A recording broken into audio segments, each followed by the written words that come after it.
देश में कोरोना के नए वेरिएंट ओमिक्रॉन को लेकर स्वास्थ्य विभाग अलर्ट नजर आ रहा है, तो वहीं पर्यटक भी सर्दी के मौसम में घूमने के लिए राजस्थान, हिमाचल सहित अन्य राज्यों में घूमने जा रहे हैं, जिसको लेकर रेलवे स्टेशनों पर यात्री भार बढ़ गया है। इसके चलते रेलवे ट्रेनों की संख्या में इजाफा कर रहा है, लेकिन दूसरी ओर भीड़ बढ़ने की वजह से ओमिक्रॉन का खतरा भी बना हुआ है, जिसको लेकर जयपुर रेलवे स्टेशन के दोनों एग्जिट गेट पर मेडिकल टीम को तैनात किया गया। इसी को लेकर संवाददाता ऋषभ पांडे ने लिया जयपुर जंक्शन का जायजा।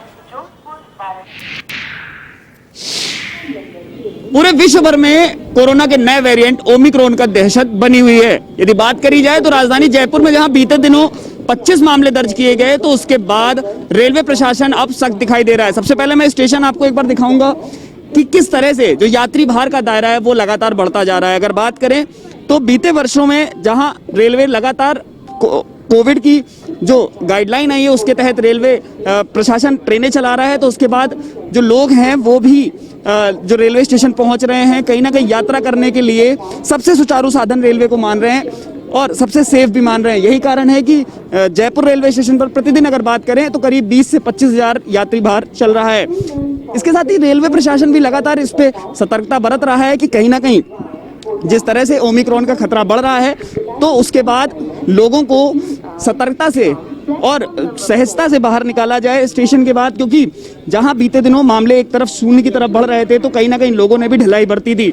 लेकिन उसके बाद जिस तरह से मामले बढ़ रहे हैं तो रेलवे प्रशासन एक बार फिर से सख्त हुआ है। और यही कारण है कि अब जहां एक बार फिर से मेडिकल टीम को तैनात किया गया है, तो वहीं दूसरी ओर आरपीएफ जीआरपी को भी इसके लिए तैयार किया गया है कि किसी भी तरह कोई भी चूक ना बरती जाए, जो लोग हैं उनको सुचारू ढंग से निकाला जाए स्टेशन से, और साथ ही साथ जो सोशल डिस्टेंसिंग है उसकी भी पालना कराई जाए, लोग मास्क पहनकर ही निकलें। हमारे साथ मेडिकल टीम, एक बार हम उनसे बात करते हैं। एक बार फिर से कोरोना खतरा बढ़ा है, क्या कुछ जांच हो रही है, कितनी टीमें लगाई गई हैं? हमारे यहाँ पे रेलवे स्टेशन पे 2 टीम काम कर रही है, एक इस एग्जिट पे काम कर रही है, एक हसनपुरा साइड के एग्जिट पे काम कर रही है।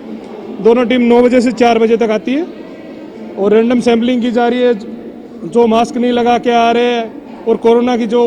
अवेलना कर रहे हैं, आरटीपीसीआर जांच भी नहीं करा के आ रहे, कहीं बाहर से आ रहे हैं, बॉम्बे से, दिल्ली से, उनको रोक रहे हैं, हम जांच कर रहे हैं उनकी।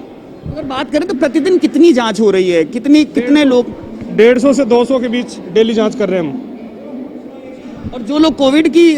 नहीं जांच करवा के आ रहे हैं, बॉम्बे या अन्य शहरों से आ रहे हैं, तो उनको लेकर कैसे आप कर रहे हैं, किस तरह से आप सैंपलिंग ले रहे हैं?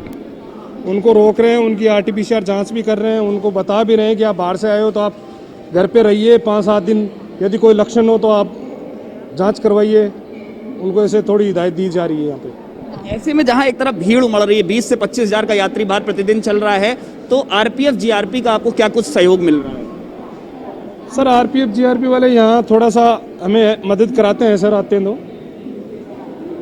कहीं ना कहीं जहां एक तरफ सभी टीमें काम कर रही हैं, तो वहीं दूसरी ओर आरपीएफ और जीआरपी का भी पूरा सहयोग दिया जा रहा है। साथ ही साथ आप एक बार देख सकते हैं कि किस तरह से जो यहाँ पर यात्री भार बढ़ा है, तो उसके बाद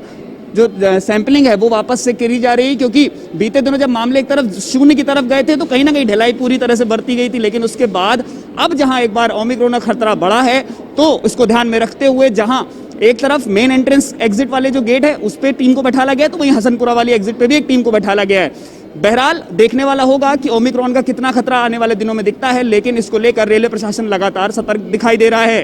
कैमरा पर्सन विजय गिरी के साथ Rishabh Pandey, A1 TV news, Jaipur.